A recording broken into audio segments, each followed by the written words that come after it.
Hello everyone, Scott Pyle, helping you keep more so you can live more, love more, and one day leave more. Because if you haven't paid attention, well, the government's trying to take more. Lately, I know you've noticed the changes we've been making in the portfolio. About a month ago, our commitment to you was to go from 5% or just under at the time to try to get to 6% annual income through dividends and interest, and we're there. And as we move forward, the markets may even give us the opportunity to buy more of the things we like in the areas we want to be overweighted to get more income, and we'll look out for that. Also, some of you have pointed out that we have taken about 10% of the portfolio, which was in cash, and we put it in a short-term fund that'll give us some interest about 1.25%. I mean, I know it's not a lot, but it's better than just letting it sit in cash and not make money until we want to deploy it. And then finally, I had to go way back in the video archives and dust the shelf off and find from Brandis Investment Partners, an investment team, well, I've been working with over my 30 years. I can remember in the early 2000s holding up the wheel they're going to mention in the video, but they did this in 2016, and I want you to take the time, invest the next 3 minutes and 17 seconds, and watch this video while our team continues to work hard for you.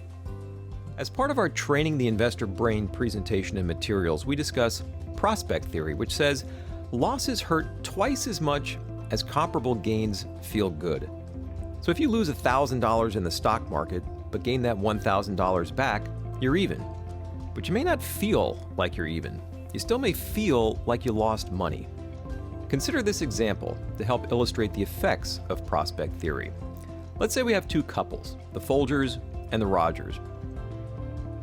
Both have the same amount of money invested in the same portfolio, and it's an amazing portfolio. In fact, it's grown 15% each year for 20 years and has a very reasonable 10% standard deviation. While most couples would be thrilled to have this portfolio, if you look at the picture, we see the Folgers do indeed seem pretty happy. But the Rogers are worried and miserable. Even their dog looks worried. What's the difference? Look at the picture. The Rogers are sitting in front of their computer. The difference between these couples could be something as simple as how frequently they look at their statements. Remember, when we see a loss, even a paper loss, it's twice as bad emotionally as seeing a gain.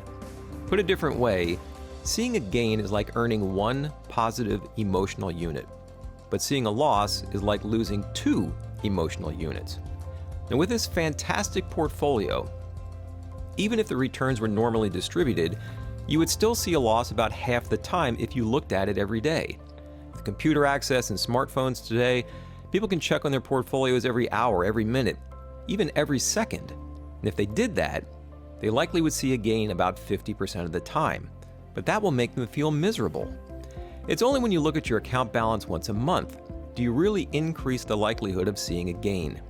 And if you can hold off and look at it once a quarter, you'd see a gain 77% of the time. Look at it once a year, and you'd see a gain 93% of the time. With these statistics, we created a handout called the Brandis Wheel of Investor Emotion. The size of a dessert plate, it essentially shows the statistics I just talked about. We created this wheel to show the emotional impact that checking your account can have. Even with this great portfolio, if you checked it every day, you're likely to see a gain only about half the time. And you might end up feeling like this little emoji, frustrated, worried, stressed. But if you rotate the wheel to reveal monthly, quarterly, and yearly numbers, you likely will end up feeling better and better. It's why we say, keep calm, check less, or checking less reduces stress. This is one of the tools we said we'd introduce to help manage emotions. It's designed to help point out the devastating effects that fear and a short-term focus can have when investing.